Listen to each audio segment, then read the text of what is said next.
welcome back. It is the Vegas Take, Sharp and Shapiro. Reminder, Michael Avenatti will be joining us tomorrow. Always fun when Michael joins us, and he'll be taking your calls as well. And we're moving the show 9 a.m. to noon, starting August 12th. We've got Ron Futrell in studio along with J.D. Sharp. I'm Brian Shapiro.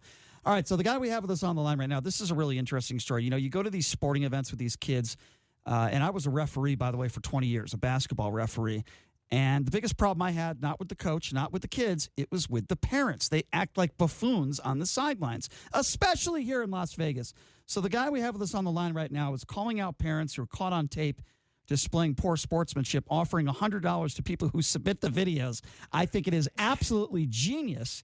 And his name is Brian Barlow, Oklahoma father and soccer referee. Brian, I appreciate you coming on. How are you? I am super, super good, guys. And it's funny you said that you called these people buffoons in Las Vegas. Well, we've created a word. We actually call them cheeseburgers, and it's taken on nationwide. So we refer to them as cheeseburgers. I've seen that. I've seen some of the videos.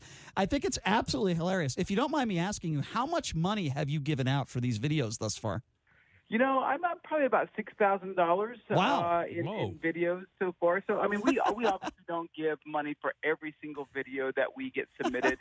It has to be posted on the site. So if we post it, then we pay for it. And let me tell you something. We have closer to 10,000 videos now wow. In our archives. And it's really just an epidemic. It's a poisonous, cancerous epidemic. And I hope people realize they are ruining youth sports because of their entitled behavior at these games and events, and it really sucks for the kids. I couldn't agree with you more. So you have been a soccer referee for a number of years. Why don't you give us a little background on that? And as a referee, what are some of the horrific experiences that you've had to deal with yourself with some of these parents? Well, you know, I got into refereeing about 14 years ago. I couldn't play soccer at a high level anymore. I blew out my left knee. You know, I could barely walk, actually, and I have a titanium left knee. And so I really missed the game. You know, most referees, as you know, Brian, you probably had a love and passion for basketball. That's why you became a basketball referee. You are correct. Yep. Yeah, so most referees are like that. They're in their sport. They're officiating their sport because they have a love, a desire, a passion for that specific sport. And I was no different, and I just couldn't play anymore. And one of my buddies says, hey, you know, I was telling him, I was like, you know, I miss being around the guys. I miss being around the game. And he's like, you know what, you would be a great official. And I was like, oh, my God, no, hell no. You know, there's no way. I hated officials, you know. I was probably the cheeseburger, you know. And so anyway, long story short, I thought, I one day I decided, you know what, I am. I'm going to go become official. And turns out I actually have a very strong passion and love of being an official, and I've developed and elevated my game throughout the years, and so I had no idea I would be at the level that I am today as an official, but here we are. I love it. In fact, I probably love it more than even playing soccer. And as far as some of my experiences, you know, of course, way back when you first started, every inexperienced referee, every young referee has horrific horror stories of experiences with what we call cheeseburgers. You know, when you get to a higher level, you know, you just with experience, you just learn how to mute that out. But I'll tell you this: I had an under 10. This was in the beginning of my refereeing experience. I had an under 10 semifinal game in a tournament. This was years and years and years ago, and I mean, there were 10-year-old girls running around trying to play soccer, and both parents, I could tell, both parents were passionate and angry, and they started yelling at each other, you know, the parents yelling from one team to the other. Wow. And I started hearing curse words. And so I, you know, the game was stopped, and I went over to both coaches, and I said, listen, you know, this is under 10 girls. Why? I don't understand why we're cussing at each other. You guys have nothing to do with the game. I need you to be quiet, or I'm going to walk away from the game, and you guys don't get to play today. You know, and basically right. Good for you. And so an older gentleman yells out to me, F off, ref. Oh, my God. And I turned around and I looked at the girls and I said, I'm sorry, but we're not going to get to play today because of your parents. Good. I am so glad you did that. Yeah. Good. Yeah, and walked away. What a jackass. You know what? Yeah. It's idiots like that. What type of example are you trying to set for your kids? I know I'm stating the obvious here, but it's some of these idiot parents, they think that they could, you know, they try to live through their kids because they never accomplished anything in their life. Listen, I've had a few experiences where I've had a few people, you know, follow me out to my car, and I just gave it to them, and they didn't expect it. I said, what kind of idiot are you? I said, I've been a basketball official for 20 years, but I just don't put up with crap. And What? and when a guy, you don't put up with crap? I had one guy follow me out, and this was like a 12 and under team, and he was with his son. He follows me to my car, and he says, "You were horrible, ref." I turned around. I didn't ignore him. Maybe I should have, but I turned around. I said, "What are your basketball credentials?" I was a varsity player. 20 years experience. My mom was a college coach. My uncle, a Final Four official. What are your basketball credentials? He says JV high school. That's good. Okay? That's pretty good. And I look at him and I'm embarrassed for I said, "Oh, wow, JV high school. Wow, your son has so much to look up to." I called him a buffoon. I said, "Why don't you go back to where you came from?" Not to reference Donald Trump. That's not what I meant, but that's what I said. Wow. And the guy was in shock. The guy was in shock. He just expected me to walk into my car. Brian, you're a refist. I told him to You're F very off. refist. I told him to F off. So I don't think that guy's going to be mouthing off to officials anytime soon. But anyway, that's a bad precedent. Don't do that. Brian, have you had any of these parents, any of the kids of these parents apologize to you for their parents' behavior? Absolutely. In fact, I tell people all the time, you would be amazed when your kids can hear you and their teammates can hear you screaming all the obscenities, cussing, trying to give coaching directive. They tune you out. They can hear you, but they've learned to tune you out. When I've had to dismiss or have the coaches dismiss parents, I would say 80% of the time, the players come to me and apologize and or thank me. Wow. And what a sad statement. And Brian, Wow. earlier you said that you didn't take a lot of crap. I encourage officials. As a society, we've become so soft, and we just learned. When people are rude or mean to us, we just accept it because society says we're supposed to accept it. Well, Yeah, I screw don't. that. If you allow it, you condone it. So I'm immediately going to throw them out. Just throw the idiots out of the game. Throw the parents out of the game. There's no place for it. Exactly. Let me ask you this. And by the way, if you're just joining us, we're speaking with Brian Barlow, calling out parents who are caught on tape displaying poor sportsmanship, offering $100 for videos. He's already paid out $6,000. I think it's genius, by the way. Spend money quick, by the way. What's the website? What is the website? I want to see these videos. Yeah, give out the website. Yeah, so it's on Facebook. It's called Offside. And by the way, it's called Offside because most parents scream, "Offside, ref, that's offside." Well, first off, you're inaccurate. It's not offside. You can't be offside on both sides of the field, you idiot. It's Offside. I love it. So that's what we call the site Offside. It's actually your Offside on Facebook. If you just go on Facebook, there's a little red emoji, and you'll find it and pick it out. And there's just a ton of videos. I have a very harsh sense of sarcastic sense of humor. There's a lot of posts on there that are controversial. The whole idea is to get people revved up, talking about it, raising awareness. Listen, everyone understands this is an issue. Everyone is aware that this is a toxic epidemic, but very few people are doing anything about it. And so I want people to continue talking about it. So that's the whole point of the So let me ask you this, Brian. Have you had a parent, a video that you posted, have you had a parent contact you or anybody contact you to take down a video? Oh, God. Oh, yeah. How does that go? Give me that conversation. How does that go? Do they call you? Do they email you? Run me through a story. Well, I'll give you a great story. So there was a tournament, and a lady got caught yelling at the parents, yelling at the officials, and yelling at the other team's players. And the video got to us. We looked at it. It was pretty harsh. She looked like an idiot and sounded like one too. And so the video goes online, and by the end of the tournament on that Sunday afternoon, the video had been online probably about 24 hours. And she had contacted me, and of course, it always starts like this. Is this Brian Barlow? Yes, it is. Listen, I can't tell you who I am, but there's a video on your website, and I'm going to contact the legal authorities, and I'm going to sue you. And I'm like, okay, yeah, okay. How can I really help you? Let's get through all the threats and all that. How can I really? So she was bold and stern and all that. And so when she didn't get what she wanted, she started crying. And here's the real story. She goes, "Brian, my daughter got kicked off our soccer team. We got kicked out of the soccer club because we ended up on a video on your site. And I'm horribly embarrassed. I'm mortified. My kid is no longer playing on a team that she's been playing on for 6 years. I'm embarrassed. Can you please help me?" And so, of course, I'm at the end of the day, don't tell anyone this, I'm a little soft-hearted. I don't want the kids to- Nobody I don't heard want the that. kids to- Nobody heard yeah, that. nobody heard that. Delete that out, would you? So I don't want the kid affected. Right. But Right. I did ask the mom. I said, I hope you understand that my daughter, who is a referee, was verbally assaulted and had to be walked out of a soccer game, surrounded by parents with security guards because they were yelling and screaming and threatening her and telling her that she should never ref again. And she was 12. Oh my God. daughter gets treated by people like you. And she has every right to be involved in the game, just like your kid has every right to play. But What did she because of say? your behavior, my daughter doesn't even want to ref anymore Ugh. because of people like you. And what was So her I told her that response? Scenario. So she goes, Brian, if you'll just take down the video, I will be a proponent to referees everywhere. I'll never do this again. So I saw this as an opportunity for change. And to this day, about once every 2 or 3 months, man, she reports back to me, hey, Barlow, I gave all the refs from this one ref crew, I gave them all water after the game. I shake their hands.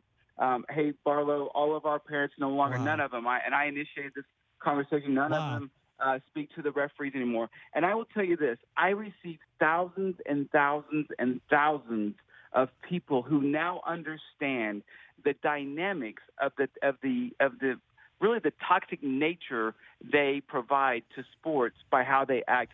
They have now changed their way because really all it is it takes someone to say, hey, guess what? This is what you look like. This is what you sound like. Right. Look at this. Yeah. This is you. That is And an so incredible they see story. that now. So, That yeah. is that is an absolutely incredible story. And she learned her lesson. Now, why did she learn her lesson? Maybe not because of the video, but because of the fact that the video got her daughter kicked off a team. And if that's what it takes to get these parents to change, then listen, I am absolutely all for it. Do you remember a story? There was a soccer official that was killed by somebody, right? I mean, I think HBO Real Sports did a story on this. It was about 5 or 6 years ago. There have been instances where officials have been seriously injured. There have been brawls that have taken place, and I know of at least one soccer official that lost his life. Hey, listen. I do this. I also create content for the page. I'm a producer by heart. I create this content called Behind the Badge. I actually went to Detroit, Michigan, where this gentleman, his name is John Benoit, was killed 5 years ago. It was 5 years ago Right. last week. Yeah. And he was killed because he gave a player a red card. Oh. And in fact, you should see this. And in fact, it's probably only like 6 or 7 videos down. It's an entire 8-minute piece on the travesty of this whole situation, this gentleman being murdered. I flew to El Paso, Texas, where a 17-year-old kid was assaulted by a coach after the game because he called a PK at the end of the game, and his team lost. I went to Edmond, Oklahoma, and interviewed a 21-year-old kid that was told by a 47-year-old man, I'm going to find you after the game, and I'm going to kill you over a U14 girls soccer game. Oh, my God. I'd call the police. People, what are you doing? What are we doing? Oh, my God. Have you ever seen a situation where a parent pulls a weapon? You know, I have not. But we do, and this is a sad statement. We now talk about that in our referee discussions, in our referee training. We talk about situations like that. I'll tell you this: if you walk by a referee's bag and you see the keys latched onto the outside of his bag, that is tactical. That's him saying, I'm prepared to leave whatever area I'm in, and I know where my car keys are, and I can get to them quickly so I can get away from the environment. So think about that. Wow, Referees think about how they're tactically going to exit an event or a project or a game. And these referees... If you see a referee back into the parking spot, instead of pulling in, they're preparing for an exit. I wouldn't want to officiate a game without some sort of security or a police officer. That usually they're in most gymnasiums these days, but I think they certainly should be there. Here's the problem, and JD makes a good point, is that you never know who these parents are. You never know who you're dealing with. You don't know if someone is carrying, and that's what makes this the situation even more dangerous. Let me ask this: in a situation where alcohol is being served in the concessions, is it much more likely, in your opinion, for a fight or a situation to break out? You don't know. No, I think the fuel is in the anger of people not understanding the the laws of the game or the rules and regulations of that specific sport. And I think that is the fuel of people who don't understand how to live life at a high level because they're unhappy with other aspects of their life, or because they want to be able to post a picture of the trophy on Facebook or Instagram. And when they don't get that opportunity, or someone's going to take that opportunity, they want to blame somebody. And so that just fuels that anger even more. So I really don't think it's even alcohol induced. I think it's people that don't think logically induced. It's infield fly rule induced. And here's I've been to so many Little League games with my kids and grandkids over the years, and people that don't understand. And there's discretion with the infield fly rule, okay, but people that don't understand it and see their kids getting called out for the infield fly rule and yelling at officials. And there are times where, as a parent, and I will look at other parents and go, calm down. Yeah. There's the rule. By the way, it's umpire's discretion whether that was infield or outfield, if they even understand the rule, when most of them don't. But I think it's infield fly rule induced. Okay, I don't know what the answer to that is, but it is a rule that's tough in Little League for kids, for parents to understand and get. You have to know baseball, and you have to have played baseball and done some baseball to figure that one out. But anyway, that's where I go. More than alcohol. Well, let me throw this out at you guys. Let's say the referee blows it. Let's say he makes a mistake or she makes a mistake. Let's say that we're completely wrong, which, by the way, as you all know, happens a lot. What happened to just sitting back and going, okay, well, they're the officials. Maybe they saw it different. Maybe they did miss it. And what happened to just sitting back and moving on? Yeah. Because after all, at the end of the day, nobody really cares if Sammy or Sally won their 14-year-old soccer game, basketball game, football game. Who really cares? You're right. And here's a sad stat that I tell people. As an NBA official, some of them making $500,000 a year, stats tell you that they only get 82% right, which is pretty good. But that means almost 2 out of 10 times they blow their whistle, they're wrong. And those are professionals in the NBA. I think the best thing you can do as an official is look at a coach and say, hey, you know what? I might have missed that one. You might be right on that one. I'll make sure we'll try to get it right on the next one. But, as far as officials go, I think that's all you can do, and nobody's perfect. And let's be honest, these officials are not making boatloads of money either. Not to say that excuses what the parents do. Let me admit this though, Brian. If I'm at a college basketball game or a professional game, I'm not going to lie to you. I've yelled at officials before. I haven't yelled obscenities, especially if I have money on a game. I'll scream and I'll say, "Oh my God, what an idiot! What a terrible call!" But I would never do that in front of kids. I would only do that. Maybe that doesn't make it right, but I have done that in college and professionals. Am I really wrong in doing that? And am I a cheeseburger? Yeah, well, Semi. Hey, you know what? You Double took my cheese. thunder. I was getting ready to call you a collegiate cheeseburger. And let me say this. You are wrong. And let me tell you why. Because it goes in the same premise of what we just discussed. At the end of the day, it's still just a game. At the end of the day, these are still just human beings. At the end of the day, they interpret things. I tell people all the time, in a U18 competitive soccer game, if a foul happens and all the parents are screaming, that's a foul, that's a foul, you know what? It is a foul. But we're also trained at the level of competition and the flow for that specific game. Sometimes you don't call that foul because it disrupts the flow of the game. So a lot of people don't know that. And unless you understand the true dynamics and the true depth of every law in that specific game, you probably don't have it right, and the official does. Mm-hmm. And so, at what point? Have you ever yelled so loud at an official? Have you ever said something so crazy that the official looks up at you in the crowd and says, "You know what, Brian? You're right, man. tweet. We're going to reverse that call." Right, that is Sorry, Brian up in the crowd got it right. We got it wrong. Thank you for your help, row 7, seat 4, B. Yes. Thank you. That is a very, very valid point, and I'm going to tell you something. Because of you, I am going to think twice. Oh. I am going to think twice if I ever do that again, especially as a member of the media. I probably shouldn't be doing that anyway. And I would even ask your audience to hold you accountable to that.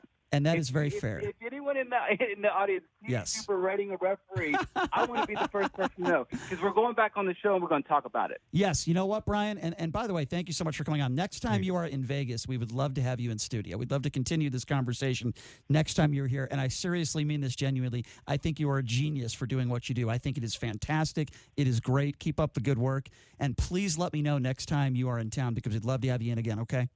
Hey, I'm in Vegas all the time. You're going to be the first person I call, and Awesome. guys, seriously, I appreciate you guys having the discussion about this, because most Absolutely. importantly, we need to have the moment of change, and it's got to happen soon. Could not agree more. Wait, are you talking about the 2020 elections, or is that what you were talking about? No, he didn't mention that. Keep me out No, of Brian, he's politics, talking guys. about your adult diaper. No politics. All right. Hey, Brian, thank you so much for coming on, my man. I really appreciate it. Thank you, guys. All right. Thanks a lot, Brian. There you Brian, go. real quick, can I give two big baseball notes going on right now? Yeah. Angels with a lead over the Astros right now, 6-0. In the second inning, Angels are on such a roll after the Tyler Skaggs. I don't want to say it's because of that, but anyway, they've won 4 in a row. They're beating the Astros tonight, 6-0 in the first, and it has been remarkable to see the way this team has come together. The Los Angeles Angels, what they've done out of the tragic story with the death of Tyler Skaggs. We still don't know answers with what happened there. The other story tonight, Dodgers-Phillies, another West Coast baseball, but in Philadelphia, Bryce Harper, 5 RBIs tonight, a home run, had a walk-off double. The Phillies score 3 runs in the bottom of the ninth to beat the Dodgers. This pains me to say this, to beat the Dodgers 9-8 tonight, but it's just a great baseball game tonight in Philadelphia. And Bryce Harper, Vegas kid, does a great job for the Phillies tonight, beating the Dodgers that almost signed him. And that's reality. And in the Angels game, Mike Trout's been out for the last 2 days with a strained calf, so they're playing well even without him, which is pretty impressive. So check out on social media, Facebook, The Vegas Take, YouTube, The Vegas Take, Instagram, Vegas Take Radio, Twitter, The Vegas Take, and tvtradio.com, where every single segment and guest we have is listed, as well as our SoundCloud at The Vegas Take. And speaking of guests, Michael Avenatti will be joining us tomorrow, folks. A big thank you to Ron Futrell for taking the time to join us, as he always does every Tuesday.